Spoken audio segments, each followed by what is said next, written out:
রাজশাহীতে অপহৃত মাদ্রাসার শিক্ষার্থী উদ্ধার ও অপহরণকারী পাপুলকে গ্রেফতার করেছে র্যাব ৫। নিজস্ব প্রতিবেদক এম এম মামুনের পাঠানো তথ্যছবিতে বিস্তারিত।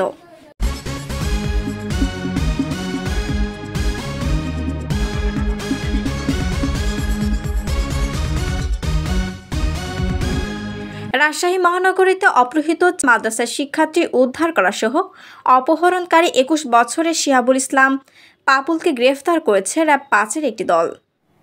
শুক্রবার ২১শে জুন দিনগত রাত ২:৩০টার দিকে মহানগরীর শাহুম খদুম থানাধীন বড়বন গ্রাম পাচানিপাড়া এলাকা থেকে শিক্ষার্থীকে উদ্ধার ও শিহাবুলকে গ্রেফতার করা হয়।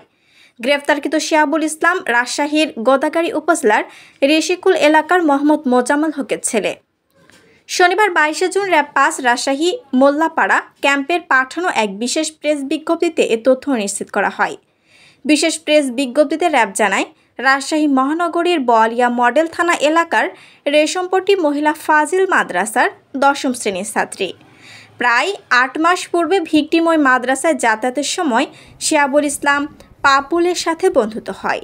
বন্ধুত্বের সম্পর্কের সুবাদে মাদ্রাসার শিক্ষার্থীকে বিভিন্ন সময় প্রেম নিবেদন সহ কুপ্রস্তাব দিয়ে আসছিল শিহাবুল পাবলু।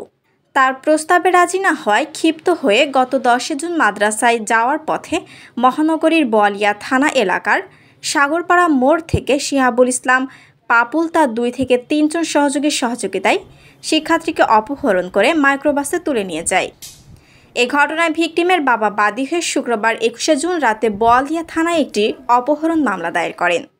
পরে থানার তদন্তকারী কর্মকর্তা র্যাব ৫-কে এ বিষয়ে রিকুইজিশন দিলে এদিন রাতে অভিযানে নামে র্যাব ৫-এর একটি আভিযানিক দল। পরে রাজশাহী মহানগরীর বড়বন গ্রাম পাচানিপাড়া এলাকা থেকে মাদ্রাসার শিক্ষার্থীকে উদ্ধার ও অপহরণকারী শিহাবুল ইসলাম পাপুলকে গ্রেফতার করতে সক্ষম হয় র্যাব। পরে ভিকটিম ও অভিযুক্তকে বোয়ালিয়া মডেল থানায় হস্তান্তর করা হলে পরবর্তী আইনি পদক্ষেপ গ্রহণ করে থানা পুলিশ। শিলা আক্তার, ডেস্ক রিপোর্ট, চ্যানেল এ নিউজ।